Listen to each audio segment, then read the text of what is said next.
Hi everybody, so welcome to this quick introduction to Chaotica. So Chaotica is a fractal generator. What does that mean? Well, a fractal is an image which is not created by eye, it's created by maths. So it's mathematically generated. So you can draw fractals as long as you're using some sort of mathematical process, then that would technically count as a fractal. What a fractal generator does though is it does all that mathematical stuff for you. So instead of directly manipulating a layer or an image like you would in Photoshop or like you would in Illustrator, let's say, with Chaotica we don't actually ever directly manipulate the image itself. What we do is we add iterators and transforms. And what these things do is they add changes, different mathematical processes to your image to create different types of effects. So Chaotica is a powerful software platform. You can see all sorts of different things that people have done with these with the platform. Obviously, there's AIs that will do this sort of stuff for you now as well, but Chaotica is still a useful tool, I think, at this stage to learn. And one of the things you'll hopefully start to see with something like Chaotica, with something like images like this one, for example, the whole idea behind a fractal image, why it's sort of unique compared to a normal image, is that it can be infinite because it's just math. So it's just mathematical progression, just carrying on and on and on. So theoretically, you could zoom into an image like this forever, and it would always be changing, it would always be undulating, it would always be doing something new. And that's the idea. So one of the first sort of things to get your head around with Chaotica is it's not like sort of Photoshop, where when you finished your image you then just export it. The thing with Chaotica is it will carry on generating your image for you until you tell it to stop. So if you don't tell it to stop, it will just carry on for the rest of time generating your fractal. So anyway, yeah, so you can see some of the sorts of things that people produce. So it isn't just the sort of weird trippy stuff that you might get in like hippie shops and things. There's this one which I always think looks a little bit like a red cabbage, which is kind of cool. These more sort of like abstract kind of impressionist type things. There's all sorts of different stuff that people make. This is just one person as well. So yes, you can check out the Chaotica gallery of different people for inspiration. It's not just images either, and this is why we're doing it as well, is because you can also do animations and videos. So here's one for like Tom York from Radiohead, for example, which is really nice looking kind of animation. I don't know if it'll play on this tutorial video. No, I'm not going to sport with your patience by trying to play it, but you get the idea. And these sorts of things which which looks like the kind of thing you might have projected behind you at a gig, or a sort of a DJ performance, something like that. So anyway, rather than me talking about it, let's dive into it, because it's really straightforward to pick up the basics, and yet it does take a lot of time to master. So if you're interested in it, then it's it's a cool thing to sort of to get used to. So the first thing to say is I'm doing this on a Mac. It's a lot more stable on a PC. It's designed for PC, so there's going to be features that you'll be able to use, such as the preview and the animation later, which I don't have. So you'll just have to kind of just enjoy the fact that you can do other things that I'm not capable of. So when you open up Chaotica, you get your world builder, and you get a load of random worlds over here, which you can sort of select. So it's just randomly kind of selected different mathematical processes to create these kind of start points for you. But we're not going to use those today, so I'm just going to close the parameter browser. We're actually going to build something from scratch. So you're going to go up to Window at the top. I know we're in Finder at the moment, so click on your Chaotica. There you go. We'll go to Window at the top. I'm going to go to World Editor. So this is our World Editor. So you need to kind of be clear about your screen real estate with Chaotica, because there's lots of different windows that you need to open.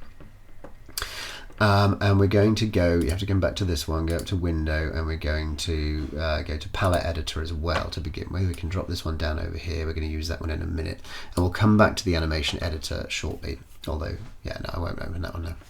Okay, so what we're going to do now then is in Chaotica we're going to go to File and New Empty World. And that hasn't done very much. And this is because we haven't added any iterators yet. Okay, so one of the things about Chaotica when you start adding iterators is that it can sometimes take a long time for your image to develop, because you're adding iterators that are doing subtle effects, and it takes a long time for them to develop. So if you are adding things and it's not working, it might just be that you've added stuff that is taking a long time. So I'm just going to use some things that I know give an instant effect. So what I'm going to do is I'm going to come up into my world editor. I'm going to click New Iterator. I'm going to add 3 new iterators, and you perhaps saw that there's 3 different iterators there that sort of change color. We're going to go over that in a minute. Okay, so here we have the camera. We can ignore that for now. We've got iterator 1, iterator 2, and iterator 3. So far, nothing in our world. What we're going to do now then is we're going to open up the transform controls in our first iterator. So we're going to go over here and open up that little plus button. It's going to open up our transforms. I'm going to click over here onto transform, and I'm going to add a new transform. This transform type, you've got various things over here that you can start to mess around with, but for now all we're going to do is use the transform type, and I'm going to go for hyperbolic. Nothing's happened. That's because there's nothing for the iterator to actually work with yet. So the iterator has to work with another iterator to start to develop an image. So now we're going to go to iterator 2, and I'm going to open up my plus again, and transforms, and new transform. And this time I'm going to go with Gaussian, I think. And now we have an image, because now we have two iterators that are working together to create our image.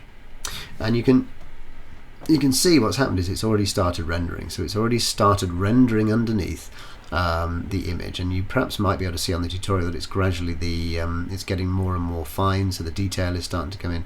Like if you're using the fully licensed version, then you can have like massive images of any size you want, and you go like huge resolution. Whereas because I'm not using the licensed version on my Mac, it'll stop at a certain point, so it doesn't look quite as good as it would do on the licensed machine. So if you get the licensed laptop out of the stores, then you can create Chaotica images till the cows come home.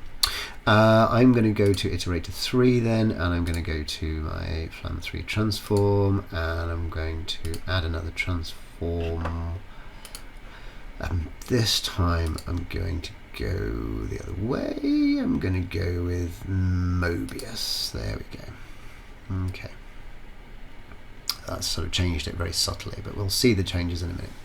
So now we have our image. Well, we can come back to our world editor now, so we can make different changes to these. We can add more iterators, we can add more transforms, it doesn't matter. What I'm going to do now though is I'm going to start to manipulate the image as well. So I'm going to pick my iterator, I'm going to move this one over here, let's say, and now you can see it's started again, because it's now like I've made a change. It's like, oh right, okay, that's what you want that. So that's not done a huge amount, so I'm going to bring that back in, let's say, maybe, and then I'm going to pick this one up and move it over here. So it's creating quite subtle images. That's better. There we go. Now, what happens if I take this spike and move it over there? Yeah. So now I'm starting to get like different iterations again. Yeah. So that's my image now. So it's starting to render. It's starting to develop. Okay. What I can also now do is I can use the palette editor if I want to. I mean, there's basic curves over here, so I can adjust my like sort of brightness and bits and pieces if I want to, so make it a bit more punchy, you know, a bit more whatever. So it's quite nice, isn't it? Actually, I quite like that sort of that shading. But I can also adjust the hue, so I could like change it up so that it does different things. Okay, so that's my palette editor as well. So what you've got now then is you've got the thing and it's rendering out and it's telling you how much time has elapsed since you made your last change. So this is the new image that we're working with. Okay, so how do we actually get an image out of Chaotica? Well, what you've got down here is you've got sampling level. At the moment, sampling level is at 7.76. And what you kind of, if you look over here, what you've got is you've got various different controls which you can look into at different things. So anti-aliasing, for example, if you're not familiar with it, is the amount of differentiation that you can make between different bits of detail. So sometimes you might have seen this, like if you're looking at, say, if a camera is trying to film somebody and their clothes are very stripy, it can't differentiate between those stripes, so it starts to like strobe and stuff. So sometimes you don't want too much detail on like detailed patterns, you want to actually turn some of that detailing off. So the anti-aliasing, that's what that does, is it sort of works out the best way to kind of get differentiation between the detail. And you can choose different types. So for something like this, where I've got like this Gaussian cloud, I might go with fine or smooth, for example. It just depends on what I want. Okay, underneath we've got stopping SL, which obviously is sampling level. So what you're doing there is you're telling Chaotica, this is the level, this is the number of samples or the number of passes that I want you to do on my image, the number of like iterations to do before you stop. Okay, so 16 is quite high. You know, at the moment we're already up to 9.6. So I'm going to, just for quickness, I'm going to go lower than that. I'm going to select somewhere for it to save. So I'm going to press on these little three buttons here, and I'm going to go onto my desktop. That'll be fine. Yeah, and then I can click onto, if I go down to, let's say, well, I'm already at 9.6, so I'm going to go to 10, stopping at SL. It's already reached sampling level 10. So again, on a PC, this is where it's a bit more stable, is it will probably then output that image. Once you've done that, once you've said stop at 10, it'll then output that image to wherever you've got it saved. Okay, it doesn't look like it's done that for me though, because it's a Mac. So what I like to do whenever I'm using Chaotica is I also have Photoshop just open, so I can go back into Chaotica and I can just go into edit and copy image to clipboard, and then I can go into Photoshop and I can paste it, and there's my image. So now I can use my image. Okay, so yeah, that's just a little handy tip. So how do we actually animate this? Well, what we're going to do is we're going to go up to Window and our animation editor. Okay, and the animation editor is an interesting one. As I say, on the PC you ought to get like a visual preview of this when it's playing it through, which I don't get. So what we're going to do is we're going to make sure we're at like let's say we're going to drop this down to about 8, so it's like it's lower, so it doesn't take as long to output each one. I've got a batch mode. I'm putting it out to my desktop. So what I'm going to do is in my desktop, just to make things easier, I'm going to go to desktop, new folder, and I'm going to go to new animation, create, and I'm going to choose that. So that's where all my clips are going to go. Now what I'm going to do is I'm going to just quickly do some animation. So I'm going to say my length of my animation is going to be 3 seconds. I'm at 30 frames per second, so that's going to produce 90 frames because it's going to be 30 frames per second for 3 seconds, 90 frames. Okay, and so what it's going to do is it's going to keep rendering up to sample level 8 for the first frame, then it's going to output that, then it's going to do it for the next one, and then the next one, all the way up to 90 frames, which I can then animate together. Okay, so I'm just going to do some very basic animation to show you how this works. So here's my slider, and as I say, oh, that's interesting. The other thing that you should be able to see on your PC is that you should see keyframes, which I don't see. So I'm just going to go to the end here, and I'm going to just wind this around, although for some reason it's not coming up on my image in the way it ought to be. But if I move my slider back now, you should be able to see that my thing is changing, and that should now create the image, but you can't see it animating. However, if I go into new animation, you can see that it's already started outputting my frame. So that's my first frame. There we go, and now it's going to go through, and then it's going to go into my next frame, which should come out anytime now. There we go. So there's my second. Oh yeah, no, sorry. There's my first frame, and then my next one, and so it's then going to animate those all the way through until we get to the thing.